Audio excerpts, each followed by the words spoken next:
Good morning everyone.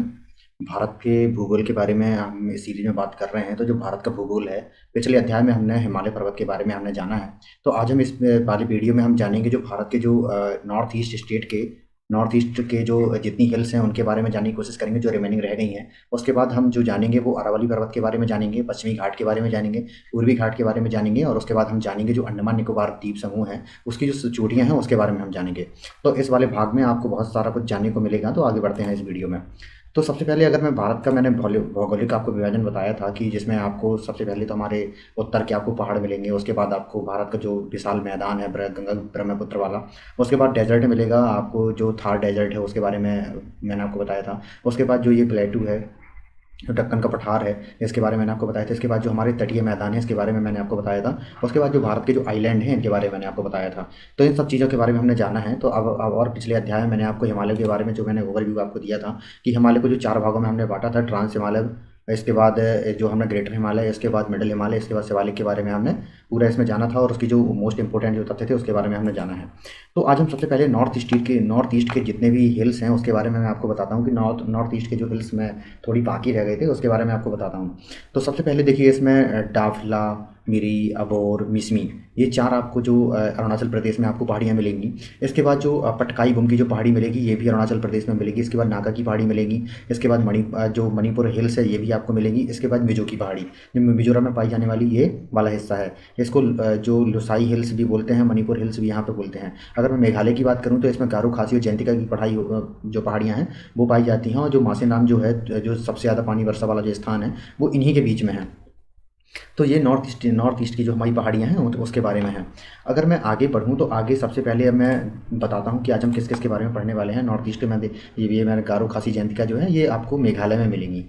ये ये हैं, और ये है आपकी पटकाई बुम, ये है आपकी पटकाई बुम है, और ये है आपकी जो नागा पहाड़ी है, ये है मिजो पहाड़ी हैं। इनके बारे में हमने अभी जाना है कि जो क्या है कि ये जो सबसे जो नीचे वाला जो ये भाग है ना, शिवालिक का जो ये भाग है नॉर्थ ईस्ट में, जब ये मुड़ा है तो उसके क्या होता है कि कहीं कहीं इसमें गैप भी हैं, लेकिन कहीं कहीं पहाड़ियाँ उभर आई हैं। जैसे आपने देखा होगा यहाँ एकदम गायब हो गई, लेकिन जो अंडमान निकोबार द्वीप समूह है वो इसी का पार्ट है। तो इसके बारे में है। तो अंडमान निकोबार द्वीप समूह की जो ऊंची चोटी है उसके बारे में मैं बात करूँगा।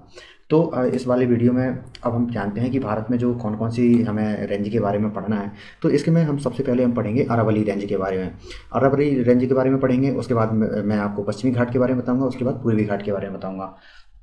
तो सबसे पहले हम पढ़ते हैं अरावली पर्वत के बारे में। तो अरावली पर्वत आपको राजस्थान वाले क्षेत्र में मिलेगा। तो अगर मैं अरावली पर्वत की अगर मैं बात करूं तो इसमें मैं आपको एक डायग्राम से मैं आपको समझाता हूं कि ऐसे कैसे इसको हम बांट सकते हैं। देखिए, जैसे ये अरावली पर्वत है, अरावली पर्वत को हम 4 जोन में हम बांटेंगे। जैसे ये है अरावली पर्वत, ये ये अरावली पर्वत है,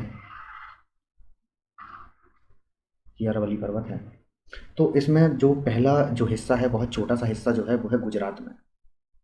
गुजरात में इसका बहुत छोटा सा हिस्सा है, और जो इसका जो सबसे बड़ा हिस्सा है वो लगता है राजस्थान में। राजस्थान में इसका सबसे बड़ा हिस्सा है, और इसका जो बाकी का हिस्सा है वो है आपका दिल्ली में पड़ेगा, दिल्ली तक ये जाता है। और अगर मैं इसको कितने भागों में हम बांट सकते हैं तो इसको हम बांटेंगे 4 भागों में। 4 भागों में कैसे बांटेंगे, तो ये तो है सबसे पहले अगर मैं दिल्ली की बात करूँ, इसको बोलते रायसीना हिल्स बोलते हैं, रायसीना हिल्स इसको बोलेंगे। इसके बाद अगर मैं दूसरा भाग देखूँ तो इसको हर्षनाथ हिल्स बोलेंगे, इस वाले भाग को हर्षनाथ हिल्स इसको बोलेंगे।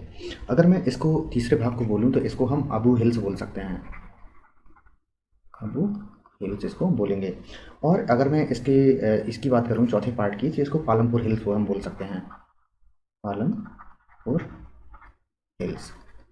इसको हम 4 भागों में हमने डिवाइड किया है। अगर मैं टोटल लंबाई की बात करूँ तो इसकी जो टोटल लंबाई है, अगर मैं यहाँ से यहाँ तक की बात करूँ तो टोटल जो इसकी लंबाई है, लगभग जो लंबाई है इसकी वो है 800 किलोमीटर। अगर मैं इसकी औसत ऊंचाई की बात करूं, औसत ऊंचाई इसकी कितनी है, तो औसत ऊंचाई लगभग अगर हम एवरेज अगर हम जोड़ें तो वो है औसत ऊंचाई लगभग 900 मीटर के आसपास इसकी औसत ऊंचाई है। अगर मैं इसकी बात करूं कि इसकी जो सबसे ऊंची जो चोटी है, सबसे ऊंची चोटी इसकी जो है, उसके बारे में हम सारी चीज़ों के बारे में हम बात करेंगे। तो ये सबसे पहले कौन कौन से स्टेट में आता है, तो सबसे पहले अगर मैं स्टेट की बात करूँ तो सबसे पहले ये हरियाणा में आएगा। इसके बाद ये आपका आएगा राजस्थान में। इसके बाद आएगा गुजरात में। और उसके बाद आएगा दिल्ली में। मतलब ये यूटी हो गई और बाकी 3 स्टेट में इसकी बाउंड्री इसकी लगती है। जो दिल्ली में है, दिल्ली की अगर मैं बात करूँ, जो राष्ट्रपति भवन है, राष्ट्रपति भवन और जो इंडिया गेट है वो इसी में स्थित है। राष्ट्रपति जो भवन है, राष्ट्रपति भवन और इंडिया गेट। अगर मैं आपसे ये पूछूं कि जो इंडिया गेट है, इंडिया गेट कब बनाया गया था? तो इंडिया गेट जो बनाया गया था वो बनाया गया था आपका 1931 में। 1931 में बनाया गया था। जो हमारे फर्स्ट जो विश्व युद्ध हुआ था, जो पहला विश्व युद्ध हुआ था, उन शहीदों की याद में बनाया गया था इंडिया गेट। इंडिया गेट जो बना था वो बना था 1931 में बना था। अगर मैं ये पूछूंगा आपसे कि जो पहला विश्व युद्ध कब से कब तक चला था, तो ये चला था 28 जुलाई से लेके 28 जुलाई 1914 से लेके ये चला था आपका 11 नवंबर 1918 तक। ये इसकी डेट है अगर मैं फर्स्ट वर्ल्ड वॉर की अगर मैं बात करूँ तो। अब हम एक एक करके जानेंगे। मैंने आपको ये बताया कि ये पालमपुर की हिल है, ये आबू की हिल है, ये हरसनाथ की हिल है, ये रायसीना हिल है। अब हम एक एक पहाड़ियों के बारे में जितने तथ्य हैं उनके बारे में हम जानेंगे। सबसे पहले हम जानते हैं हरसनाथ की जो पहाड़ी है, जो हरसनाथ की जो पहाड़ी है, इसके बारे में अगर मैं आपको बताऊं तो यह अरावली का जो सबसे बड़ा हिस्सा है उसमें आता है। ये जो हरसनाथ की जो पहाड़ी है ये सबसे बड़ा हिस्सा है, ठीक है। और इसकी जो औसत ऊंचाई है लगभग जो 1800 मीटर इसकी औसत ऊंचाई है। अगर मैं औसत ऊंचाई की बात करूं तो जो हरसनाथ की पहाड़ी है इसकी औसत ऊंचाई लगभग 1800 मीटर है। इसकी औसत ऊंचाई लगभग 1800 मीटर है। यह हरियाणा से लेकर सेंट्रल राजस्थान तक आता है। जो अभी मैंने इसके बारे में बताया था ना, ये हरसनाथ की जो पहाड़ी है, जो यहाँ से लेके हरियाणा से लेके जो ये यहाँ तक राजस्थान तक ही फैला हुआ है। राजस्थान का बहुत सारा हिस्सा इसमें आएगा। अगर मैं इसकी आगे की बात करूँ तो जो क्या है कि इसमें बहुत सारी खानें भी हैं। तो इसमें जो अगर मैं खदानों की बात करूँ, बहुत इंपॉर्टेंट इसमें खदानें हैं, जिसमें क्या होता है कि इसमें जो मकराना की खान सुनी होगी, मकराना खान। दूसरे नंबर में आपने सुनी होगी जो जवार की खान है। क्या है कि जो मकराना की खान है यहाँ पे मिलता है सफ़ेद संगमरमर। जो सफ़ेद संगमरमर है वो आपको मिला मकराना की खान में। और अगर मैं जवार की खान की बात करूँ तो इसमें मिलेगा अभ्रक, अभ्रक मिलेगा, इसमें सीसा मिलेगा। और उसके बाद मिलेगा आपको जस्ता, जस्ता भी आपको इसमें मिलेगा। अगर मैं खेतड़ी की खान बात करूँ, खेतड़ी की खान भी अरावली का ही हिस्सा है। खेतड़ी खान की बात करूँ तो यहाँ पे जो मुख्य तत्व पाया जाता है वो पाया जाता है तांबे का। अगर मैं जोवर की खान की बात करूँ तो जोवर की खान है, यहाँ पाया जाता है अभ्रक। अभ्रक यहाँ पे प्रचुर मात्रा में भंडार आपके पाए जाते हैं। तो ये इसके प्रमुख इसके जो वो हैं जो फैक्ट हैं उसके बारे में हम चर्चा करेंगे, ठीक है। और अगर मैं बात करूँ कि देखिए सबसे छोटा हिस्सा दिल्ली में होता है इसका अरावली का, लेकिन दूसरा सबसे जो छोटा हिस्सा है वो आपको राजस्थान में भी मिलेगा।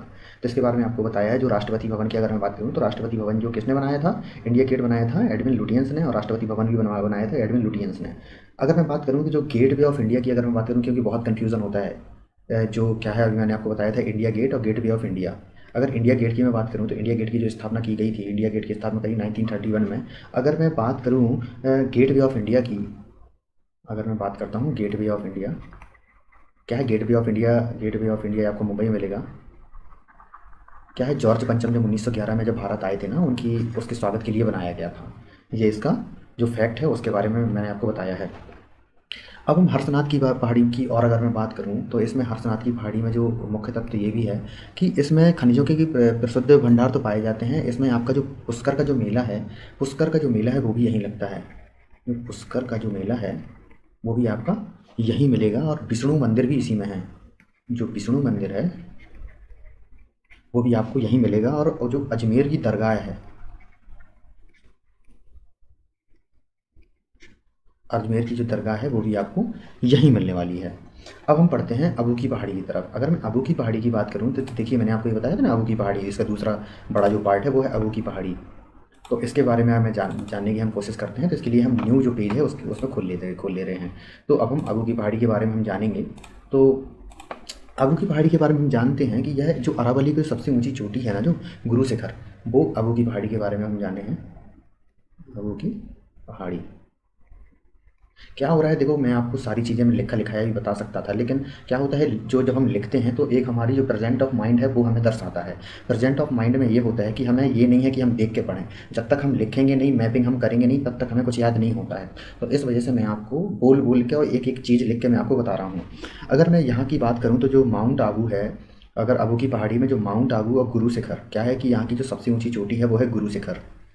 गुरु शिखर है, गुरु शिखर की जो सबसे ऊँची चोटी, गुरु शिखर जो सबसे ऊँची चोटी है, इसकी जो टोटल ऊँचाई है इसकी वो है 1722 मीटर। इसकी सबसे जो इसकी ऊंचाई है, इतनी ऊंचाई है। और माउंट आबू, मैं इसको जो आबू की पहाड़ी इसलिए बोला था क्योंकि इसमें जो माउंट आबू भी यहीं पे है।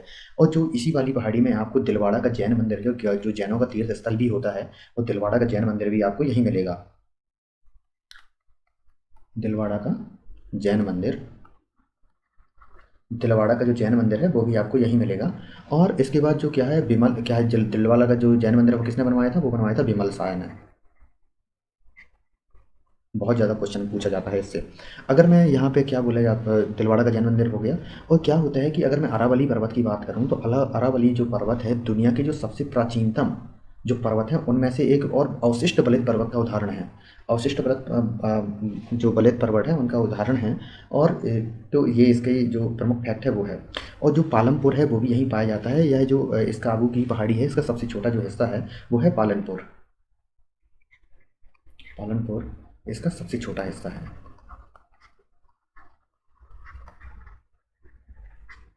अब हम बात करते हैं पश्चिमी घाट की। पश्चिमी घाट की अगर मैं बात करूँ तो पश्चिमी घाट कहाँ-कहाँ से फैला हुआ है, यहाँ से इसकी लंबाई शुरू होती है पश्चिमी घाट की, तो ये जाती है तमिलनाडु तक। पश्चिमी घाट की ये पूरा विस्तार है इसका। पश्चिमी घाट की मैं बात करूँ तो इसकी जो कुल, देखिए अगर मैं इसको मैप में अगर मैं आपको समझाऊँ तो यहाँ से जाएगी ये, गुजरात में बहुत छोटा-सा हिस्सा आता है, तो ये महाराष्ट्र से, इसके बाद आपका कर्नाटका से, केरला से होते हुए तमिलनाडु तक ये जाता है। अगर मैं इसकी कुल लंबाई के बारे में बात करूँ तो इसकी यहाँ से जो टोटल लंबाई है औसतन लगभग 1600 किलोमीटर इसकी लंबाई है। और अगर मैं इसकी जो औसत ऊंचाई की मैं बारे में बात करूँ, जो इसकी टोटल औसत ऊंचाई है वो है लगभग 1500 मीटर। इसकी जो है औसत ऊंचाई है 1500 मीटर इसकी औसत ऊंचाई है। और लंबाई के आधार पर भारत की सबसे लंबी पर्वत श्रृंखला है ये, अगर लंबाई के आधार पर बात करूँ, क्योंकि जो हिमालय है, हिमालय के यहाँ पे आपका नेपाल पड़ जाएगा, भूटान पड़ जाएगा, इसके बाद चाइना पड़ जाएगा, तो बहुत सारे देशों से होकर गुजरता है। तो भारत में जो इसकी लंबाई है बहुत कम हो जाती है। इसके कारण तो अगर मैं भारत में रेंज की बारे में बात करूँ तो ये भारत की सबसे जो लंबी पर्वत श्रृंखला है उसका है। पश्चिमी घाट पर्वत श्रृंखला भारत के दक्षिण से पश्चिम के जो हिस्से को प्रभावित करती है, क्योंकि क्या है कि अगर हम भारत के ऐसे अगर बांटें तो ये भारत के जो दक्षिण पश्चिम भाग में यहाँ पे जी आती है। और अगर मैं ये बात करूँ कि किस किस स्टेट में फैली हुई है, तो स्टेट की अगर मैं बात करूँ तो देखिए सबसे पहले मैं बता दे रहा हूँ। देखिए ये तो है गुजरात, आपकी गुजरात में है। गुजरात के बाद महाराष्ट्र में है।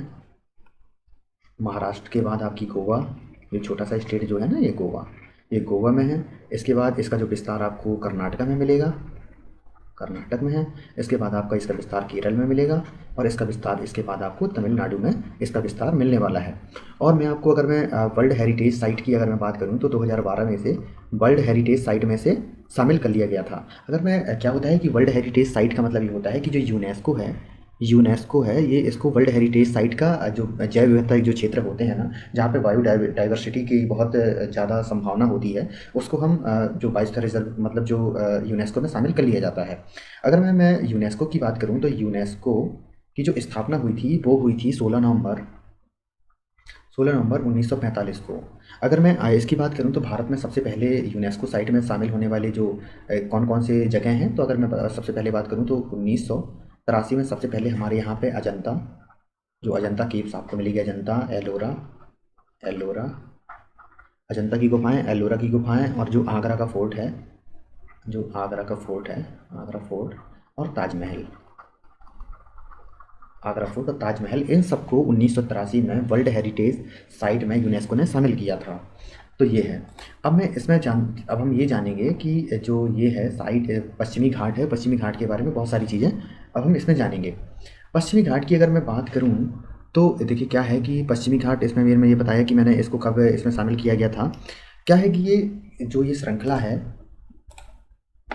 श्रृंखला की अगर मैं बात करूँ तो ये पूरा एकदम ऐसे तट बनाती है। और क्या होता है कि ये बहुत ऊंचाई होने के कारण जब ये हमारी जो सबसे मेन वर्षा होती है, वो दक्षिण पश्चिम मानसून से होती है। तो क्या होता है कि जब ये मानसून यहाँ आते हैं तो इसकी ऊंचाई अधिक होने के कारण जो पानी है इसको हम जल विभाजक भी बोल सकते हैं, क्योंकि पानी है यहाँ पे ज़्यादा बरसात कर देता है और यहाँ पे बरसात नहीं हो पाती। तो क्या होता है कि इसको हम इस वाले क्षेत्र को वृष्टि छाया प्रदेश हम बोलते हैं। वृष्टि छाया प्रदेश का मतलब ये हुआ कि एक ऐसा देखिए एक ऐसा क्षेत्र जैसे ये है, ये पहाड़ है, ये पहाड़ है एक, तो यहाँ से मानसून आए तो यहाँ पे वर्षा हो गई, लेकिन ये वाला क्षेत्र है इसमें हम पार नहीं कर पाए और यहाँ पे वर्षा नहीं हुई। तो इसको इस वाले क्षेत्र को जहाँ पे वर्षा नहीं हो पाई इस वाले क्षेत्र को हम बोलते हैं वृष्टि छाया प्रदेश। वृष्टि छाया प्रदेश का मतलब ये हुआ कि यहाँ पे सूखा रहेगा, इसलिए यहाँ पे इस वाले क्षेत्र में आपने देखा होगा कि इस वाले क्षेत्र में जो महाराष्ट्र के है यहाँ पे खूब वर्षा होती है, लेकिन ये वाला क्षेत्र जो है यहाँ पे सूखा रहता है। यही कारण है, इसको जल विभाजक भी बोला जाता है। और भारत में जो मानसून प्रवेश करते हैं वो यहाँ से प्रवेश करते हैं, क्योंकि यहाँ तक तो पर्वत श्रृंखला जो पश्चिमी घाट आई है तो यहाँ पे अंदर प्रवेश नहीं कर पाते। जो ये वाला क्षेत्र है जो नर्मदा की नदी वाला जो घाट है वहाँ से इनको जगह मिलती है, फिर इसके बाद ये प्रवेश करते हैं। तो इसके बाद फिर पूरे भारत में मानसून आते हैं, तो इसलिए हम ये बोल सकते हैं कि ये वृष्टि छाया वाला प्रदेश है। अब मैं इसका और तथ्यात्मक आपको मैं जानकारी देता हूँ। अगर मैं भारत की नदियों के बारे में बात करूँ तो भारत की देखिए ये क्या है कि जल विभाजक के रूप में ऐसा भी है।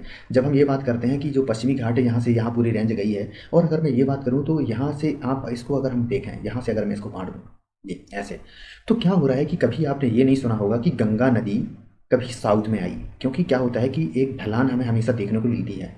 क्या हो रहा है कि जो यहाँ ये वाली जो गंगा नदी है, क्या होता है पानी एक ऐसा वो होता है जो हमें ये बताता है, ये हमें बताता है कि ढलान किस साइड है।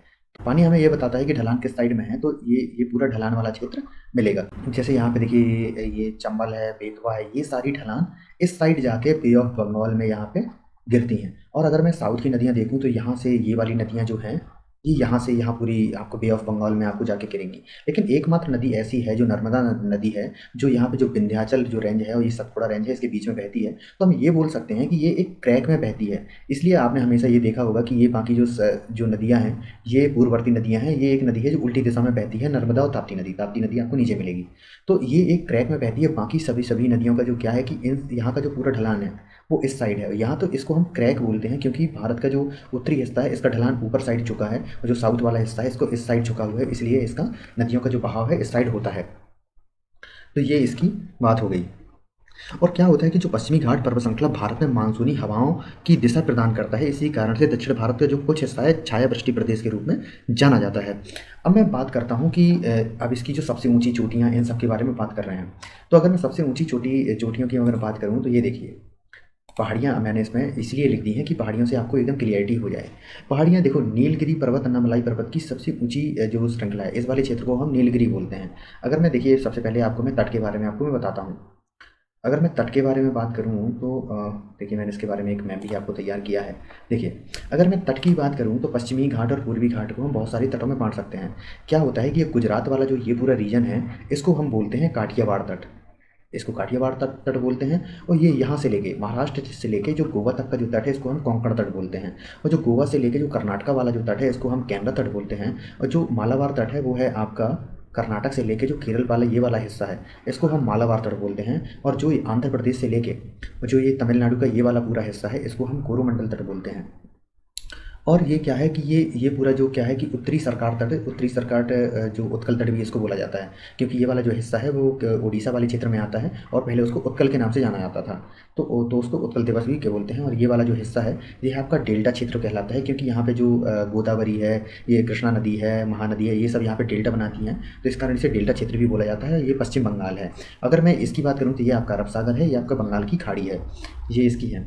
अब हम बात करते हैं इसकी हिल्स के बारे में, मैं भी अभी आपको बता रहा था। अगर मैं हिल्स के बारे में बात करूं तो हिल्स देखिए, जो इसकी जो सबसे ऊंची चोटी है नीलगिरी हिल्स की, नीलगिरी हिल्स में जो सबसे ऊंची आपको जो चोटी मिलेगी नीलगिरी हिल में ही सबसे ऊंची चोटी है पश्चिमी घाट की, जिसका नाम है अनेमुदी। अनेमुदी इसकी सबसे ऊंची चोटी है। इसकी जो टोटल ऊंचाई है 2636, अनेमुदी इसकी सबसे ऊंची चोटी है। इसके बाद जो आपको दोदा बेटा इसकी दूसरी सबसे ऊंची चोटी है। यह दक्षिण भारत की सबसे दूसरी ऊंची चोटी है। पश्चिमी घाट की भी सबसे ऊंचाई वाला जो पर्वत है नीलगिरी, जो भारत का पहला जैवमंडल आरक्षित क्षेत्र घोषित किया गया था। जो नीलगिरी ये हिल है ना, इसको सबसे पहले जैवमंडल आरक्षित क्षेत्र, जो यूनेस्को मतलब यूनेस्को नहीं है लेकिन यूनेस्को ने तो पूरे इसको क्षेत्र को ही कर लिया था, लेकिन जैवमंडल जो भारत सरकार घोषित करती है उसके बारे में मैं आपको बता रहा हूँ कि भारत सरकार ने इसे जैवमंडल आरक्षित क्षेत्र घोषित किया था। और क्या है कि यहाँ पे जो टोडा जनजाति है, टोडा जनजाति यहाँ पे पाई जाती है। टोडा जनजाति यहाँ पे पाई जाती है। यहाँ भारत की चाय की खेती भी की जाती है। और देखिए ये वाला जो क्षेत्र है, कर्नाटका वाला ये पूरा जो क्षेत्र है, यहाँ पे चाय की खेती और चाय और कॉफ़ी भी यहाँ पे बहुत सारी उगाई जाती है। और ये क्या है कि यहाँ पे सर्वाधिक चाय की खेती भी की जाती है। और ये ऊटी पर्वत, जैसे आपने ऊटी का नाम सुना होगा, जो पर्यटन के क्षेत्र में बहुत ज़्यादा जो यहाँ पे अच्छी साइट मानी जाती है, वो भी यहीं पे आएगा। और क्या है कि अगर मैं ये वाली बात करूँ कि ये जो नीलगिरी पर्वत है, नीलगिरी जो है तमिलनाडु और केरल के बीच में आपको मिलेगा। अगर मैं देखिए क्या है कि पलानी हिल भी यहीं पे है आपका। अगर मैं पलानी हिल की बात करूँ तो ये है पलानी हिल। मैंने एकदम मैप से क्या है कि कई बार ऐसा हम देखते हैं कि मैप में सीधा एकदम क्रम से लगाने को बोल देता है, तो मैंने एकदम एकदम सीक्वेंस वाइज आपको बना दिया है। जहाँ पे जो पश्चिमी घाट की सबसे ऊंची जो चोटी है अनेमुदी है। अगर मैं पूर्वी घाट की बात करूँ तो यहाँ पे जो उड़ीसा में स्थित है महेंद्रगिरी की पहाड़ी है। महेंद्रगिरी की जो पहाड़ी है, इसकी सबसे ऊंची चोटी है। इसकी जो ऊंचाई की अगर मैं बात करूँ 1654 मीटर, इसकी सबसे ऊंची चोटी है। पूर्वी घाट की अगर मैं बात करूँ, अगर पूर्वी घाट का चैप्टर बहुत छोटा है। तो देखिए पूर्वी घाट बहुत ऊबड़ खाबड़ इसलिए भी आपको दिखाई दे रहा है क्योंकि यहाँ जो नदियाँ हैं, नदियों ने इसको तोड़ दिया है। जो यहाँ पे देखिए ये गोदावरी नदी आई है, महानदी से ये स्टार्ट होता है। इसके बाद ये बहुत सारी नदियाँ हैं, ये कृष्णा हैं, ये कावेरी नदी है। तो इन सब ने इसको तोड़ दिया है। तो ये इस वाले रीजन में जो आंध्र प्रदेश वाला रीजन है, इसके बाद ये वाला रीजन है। क्या है कि तमिलनाडु में बहुत सारी पहाड़ी आके मिलती भी हैं, तो तमिलनाडु में आके मिलेंगी। तो ये है इसका। अगर मैं हिल्स के बारे में बात करूँ तो जो अन्नामलाई की मैंने अगर बात करी है, तो अन्नामलाई पर्वत पश्चिमी घाट का सबसे ऊंचा पर्वत है। इसकी सबसे ऊंची चोटी अनेमुदी है जो 2695 मीटर है। अनेमुदी दक्षिण भारत की सबसे ऊंची चोटी है तथा पश्चिमी घाट की सबसे ऊंची चोटी है। ठीक है। अगर मैं आगे की बात करूँ तो जो केरल में है, देखिए ये वाला जो क्षेत्र है, केरल वाला क्षेत्र मैं आपको बता रहा हूँ, ये है पूरा केरल। ये वाला क्षेत्र है केरल। केरल की मैं बात करूँ तो इसमें क्या क्या पाई जाएंगी, कौन कौन सी पहाड़ियाँ आएंगी। तो सबसे पहले इसमें आएगी कार्डमम हिल, इलायची की पहाड़ियाँ, कार्डमम हिल्स। कार्डमम हिल्स आएंगी इसमें। इसमें सबरीमाला पहाड़ी, सबरीमाला की पहाड़ी आपने देखा होगा कि सबरीमाला जो टेम्पल है वो केरला में है। और जो आस्था के क्षेत्र से और बहुत सारा जो यहाँ पे बहुत सारे लोग इसमें आस्था भी होती है, तो वहाँ पे बहुत सारे पर्यटन के लिए जाते हैं। और इलायची की पहाड़ी केरल में मसालों के लिए प्रसिद्ध है और काली मिर्च तथा अन्य जो महत्वपूर्ण मसाले हैं वो भी यहीं पे मिलते हैं। अगर मैं अगस्तमलाई की बात करूँ तो कार्डमम पहाड़ी की जो सबसे ऊंची चोटी है, यह केरल में भी सबसे ऊंची चोटी है। जो अगर मैं अगस्तमलाई की बात करूँ, अगस्तमलाई जो केरल की सबसे ऊंची चोटी है। अगर मैं जो सेनकोट दर्रा है वो यहाँ पाया जाएगा आपका। सेनकोट दर्रा यह केरल को तमिलनाडु से जोड़ता है। और इसमें आपने देखा होगा कि जो त्रिवेंद्रम है, त्रिवेंद्रम से जो चेन्नई का जो रास्ता है, अगर इसके लिए एक ही रूट है यहाँ पे, ये वाला है सिनकोर दर्रा जो है, यही है। अब हम आगे की बात करते हैं कि अगर मैं दुनिया में अगर मैं जैवमंडल क्या है कि इसमें जैवमंडल आरक्षित क्षेत्र की बात करूं तो बहुत सारे जो भारत में जैवमंडल आरक्षित क्षेत्र हैं। तो जैवमंडल क्या कहते हैं, देखो जैवमंडल एक बड़ा क्षेत्र जहां जीव जंतुओं तथा पेड़ पौधों की प्रजातियां पाई जाती हैं, उसे जैवमंडल कहा जाता है। तो ये जैवमंडल की परिभाषा होती है। अगर मैं जैवमंडल की बात करूँ तो बहुत सारे जैवमंडल भारत में हैं। तो मैं कर्नाटका की बात करता हूँ। तो अगर मैं कर्नाटका की अगर मैं बात करूँ, कर्नाटका में कौन कौन से पर्वत आपको मिलेंगे। मलयगिरी का पर्वत जो है कर्नाटका में आपको मिलेगा। और बाबा बुधान के जो पर्वत हैं आपको यहीं मिलेंगे। मलयगिरी जो है, मलयगिरी के जो पर्वत हैं वो आपको यहीं मिलेंगे। और जो बाबा बुधान है, बाबा बुधान के आपने पहाड़ियों का नाम सुना होगा, बाबा बुधान की पहाड़ियाँ। क्या है कि ये वाला जो पूरा क्षेत्र है, मैं इसकी बात करूँ जो यहाँ पे क्षेत्र है अपने चंदन की लकड़ी के लिए बहुत प्रसिद्ध है। और यहाँ जो है बहुत सारे जो हाथी भी पाए जाते हैं। और क्या है कि जो बाबा बुधान की जो पहाड़ियाँ कर्नाटक के मध्य हिस्से में स्थित है, बिल्कुल कर्नाटका के बीच में स्थित है जो बाबा बुधान की पहाड़ियाँ हैं। यह पहाड़ियाँ अपने खनिज भंडार के लिए बहुत सारी जो खनिज भंडार के लिए जानी जाती हैं। आपने जो कोलार जो गोल्ड माइन के बारे में आपने सुना होगा, कोलार गोल्ड फील्ड KGF के बारे में आपने सुना होगा, वो यहीं पाई जाती हैं। अगर ये बात करूँ, कर्नाटक की जो सबसे ऊंची चोटी है वो बाबा बुधान में स्थित है। ये है जो ये। अगर मैं इसकी बात करूँ, महाराष्ट्र के बारे में बात करूँ, तो इसमें कौन कौन सी आएंगी, इसमें कौन कौन सी हिल्स आएंगी। तो इसमें अजंता की सीढ़ी हैं, जो हरिश्चंद्र जो सीढ़ी हैं, हरिश्चंद्र जो श्रेणी इसमें आएंगी। इसमें जो बालघाट की जो श्रेणी है, बालघाट एक दर्रा भी है यहाँ पे, जो बालघाट की जो श्रेणी है वो भी आपको यहीं मिलेगी। बालघाट की श्रेणी यहीं मिलेगी। इसके बाद जो सह्याद्री जो श्रेणी है, क्या है कि पश्चिमी घाट को सह्याद्री भी बोला जाता है। और इसमें जो ये है सतमाला जो श्रेणी है, सतमाला श्रेणी है वो भी आपको यहीं मिलेगी। तो ये महाराष्ट्र का ये जो पार्ट है। अगर मैं आगे की बात करूँ तो हरिश्चंद्र सबसे ऊँची चोटी, जो हरिश्चंद्र की जो सबसे ऊँची चोटी है, हरिश्चंद्र में ही स्थित है, जो महाराष्ट्र की जो सबसे ऊँची चोटी है हरिश्चंद्र में ही स्थित है, इसका नाम है कलसूबाई।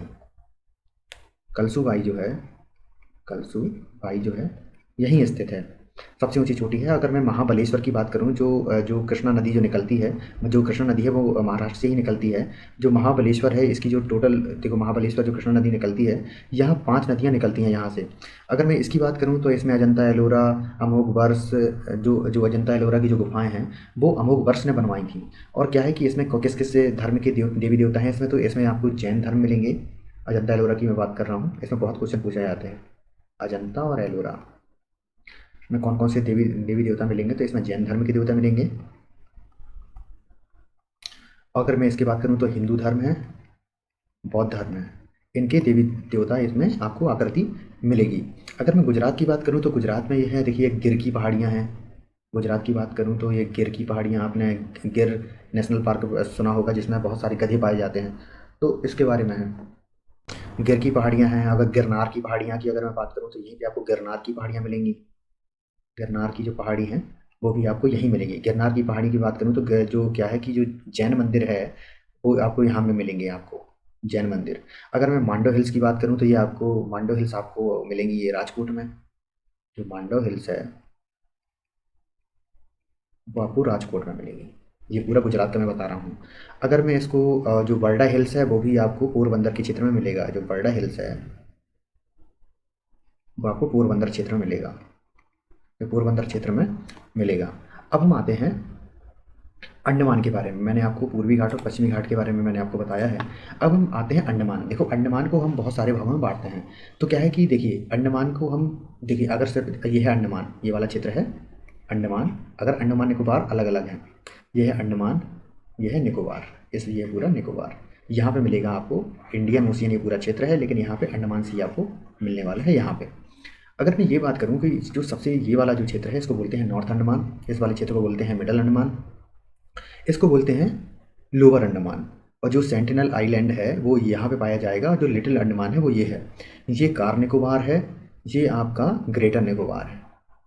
सबसे साउथ में ग्रेटर निकोबार में ही आपको इंदिरा पॉइंट आपको मिलेगा।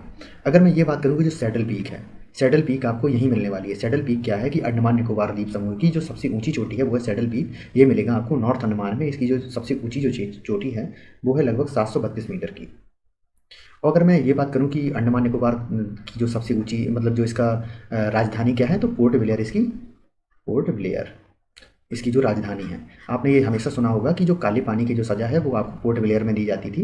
तो आपने सेलुलर जेल के बारे में भी सुना होगा, वो यहीं पे स्थित है। ये इसकी पहाड़ियाँ हैं। पहाड़ियों के बारे में अगर मैं आपको बताता हूँ तो पहाड़ियों में देखिए, ये आपकी पहाड़ियों के बारे में आपको बता रहा हूँ। हाँ, पहाड़ियों के बारे में मैंने अभी आपको बताया है। तो इसमें देखिए ये नल्लामाला हिल्स, विनुकोंडा हिल्स, पालकोंडा हिल, नगारी हिल्स, जवादी हिल्स, सेवरॉय की पहाड़ी भी आपको यहीं मिलेंगी। पंचमलाई हिल्स जो आपकी हैं ये भी आपको मिलेंगी। और इस सिरू मलाई की जो पहाड़ियाँ हैं वो मिलेंगी आपको। इसके बाद जो पलानी हिल्स है वो भी आपको यहीं पे मिलेंगी। ये इसके आपको जो बारू शनाडू जो हिल्स हैं वो आपको मिलेंगी। कार्डमम हिल आपको मिलेंगी इसके बॉर्डर में, तमिलनाडु और केरल के बॉर्डर में। और जो है ये वाली हिल्स हैं, ये इन सब चीज़ों के बारे में आपको बता ही दिया। अब मैं जो दर्रे हैं उनके बारे में आपको बता रहा हूँ। क्या है कि इस बारी जो पूरा ये रेंज है, पूरी पश्चिमी घाट जो पूरी रेंज है, इसमें दो दो दर्रे बहुत महत्वपूर्ण हैं। क्या है कि दो दर्रे हैं इसमें। सबसे पहले है जो ये भोर घाट, और इसमें जो ये है पाल घाट।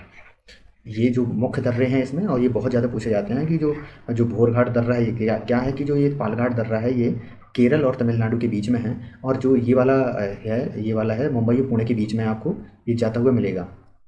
तो ये है। तो आशा करता हूँ कि आपको ये सारी बातें समझ में आई होंगी। अगर आपको वीडियो अच्छा लगा हो तो प्लीज़ इसको लाइक कीजिए, सब्सक्राइब कीजिए और शेयर कीजिए। धन्यवाद।